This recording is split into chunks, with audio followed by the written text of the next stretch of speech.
Hi everyone, I'm Roberto and today we're going to sketch a busy urban scene in ink and watercolor from a photo reference. Let's see it together. The photo is indeed very busy. We have some people passing by, some nice colors going on. I like it. Hopefully the sketch will be as nice. For this sketch we're going to use a Fineliner with waterproof ink. This is a Staedtler Pigment Fineliner 0.2. This is because I'm lazy and I haven't yet filled a fountain pen converter with waterproof ink. And I want to preserve lines as I'm trying to go with watercolor on top, and I want to preserve those clean and vibrant colors.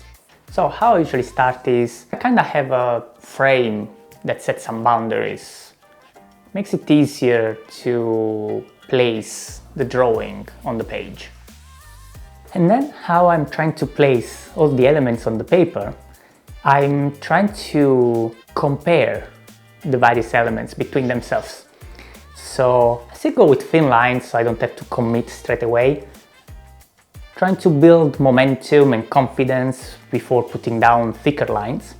But I don't like to measure things putting dots or construction lines. I just try to more or less build proportions based on the size of the page. Here I'm trying to position some chairs, or at least an impression of what it looks like chairs.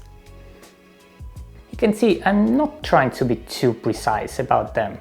As long as it kinda looks like chairs, it gives the impression, I'm happy with them. And then I pass to draw some figures. I try to see where they are in space, and with this one I kinda made a mistake and I made it too big.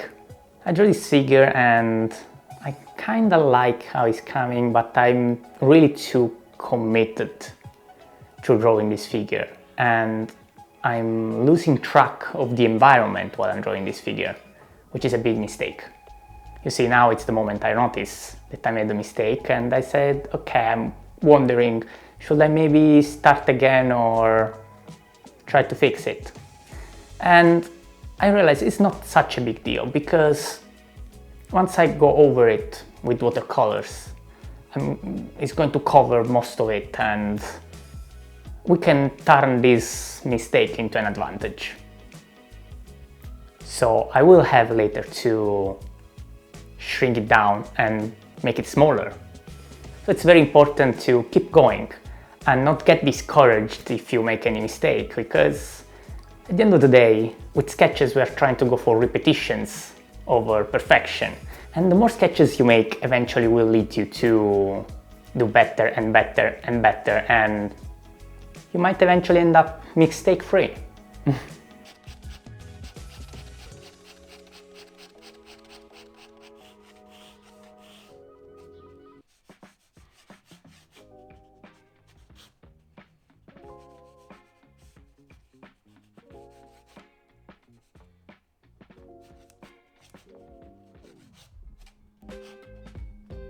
And when it's time to make some elements for the building, some windows and the roofs, I'm not too precise, and it takes a lot of time to draw every single window. So I try just to draw the shadow part. It helps gives an impression of the windows without having to actually stay there and draw every single one.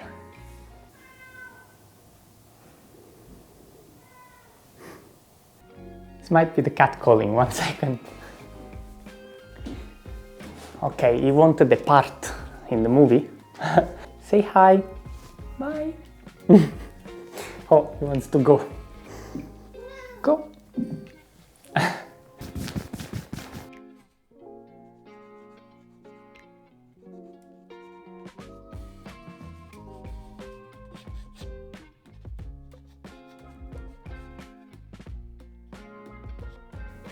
But I'm reserving the more details for the foreground building because it's the protagonist of our sketch. So it needs to have those extra details in order to grab more the attention. Drawing and painting, it's all about contrast. And contrast, there are different ways to give contrast. to our painting or drawing. And one of them is having an area of high details contrasting with an area of low details. Similar, you can gain contrast in other methods, for example, color and brighter colors versus grayed out colors, warm and cools, but that's a huge topic and needs to be discussed more in details in next videos. When it's time to put down watercolors, I start with the blues and the background, the sky, the buildings. I'm using a bit of ultramarine blue and a bit of cobalt teal blue. It's a beautiful color. And I add a bit of yellow ochre to the blue, so it mixes, and in these mixes it adds variety to the colors and to the image. And I make sure to go darker at the bottom of the buildings. It's in the background where things get mixed up and you don't really see very well what's happening. Make sure to go around the figure. We want to preserve the white of the figure, so once you apply the colors on them, colors can be brighter. And because I'm using some cool color for the background and cool grayish bluish color for the ground, I want to have some warm color for the main building, so I'm using yellow ochre and burnt sienna, and for the awning a bit of cadmium red hue, and probably is mixed as well a bit of alizarin crimson.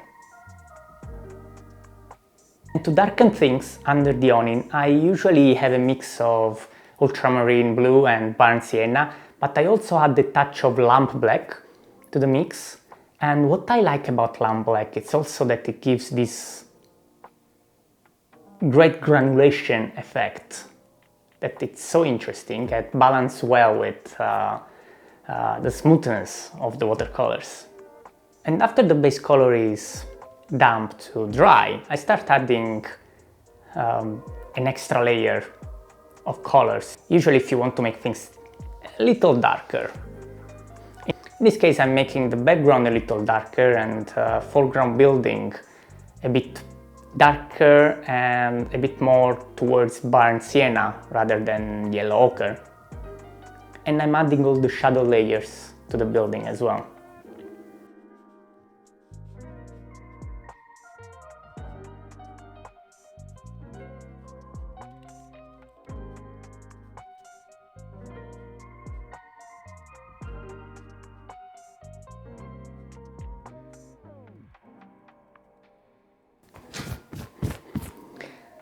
So I hope this video was useful and see you in the next one. Bye.